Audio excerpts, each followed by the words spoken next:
Hello dear viewers, welcome to my channel. আজকের ভিডিওতে আমরা আলোচনা করব সিম্পল প্রেজেন্ট টেন্স সম্পর্কে। Now your attention please. Simple present tense শুধুমাত্র তিনটি দিককে ইন্ডিকেট করে, যথা সাধারণ বর্তমান, অভ্যাসগত সত্য এবং চিরন্তন সত্য।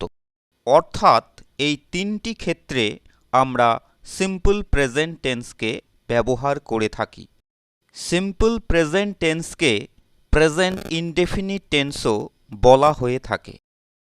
এই টেন্সের ফরমেশনটা হল সাবজেক্ট, তারপর মেন ভার্বের প্রেজেন্ট ফর্ম বা V1 ফর্ম এবং সবশেষে অবজেক্ট ও আদার্স।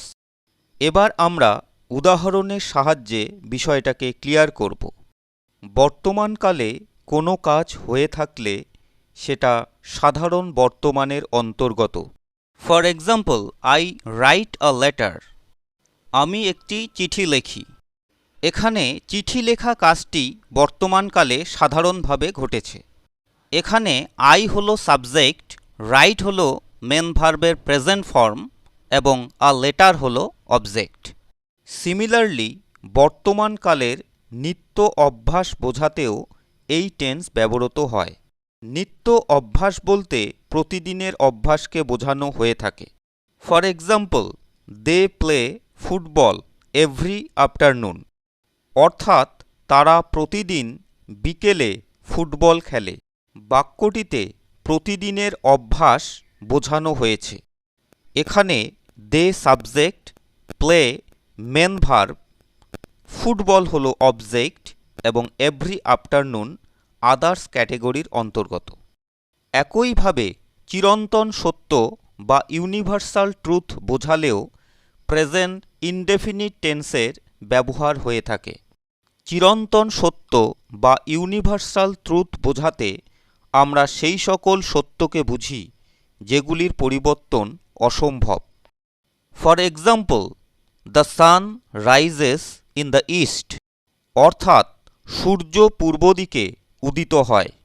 এখানে দ্য সান হলো সাবজেক্ট, রাইজেস হলো মেন ভার্বের প্রেজেন্ট ফর্ম, ইন ও দ্য ইস্ট হলো যথাক্রমে আদার্স ও অবজেক্ট ক্যাটেগরির অন্তর্গত।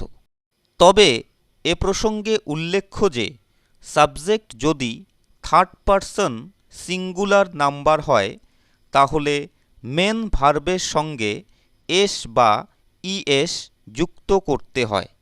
For examples, he eats rice and she goes to school.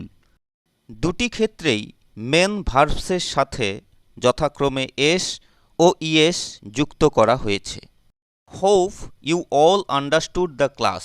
In my next video, I will be present with present continuous tense. So thank you very much.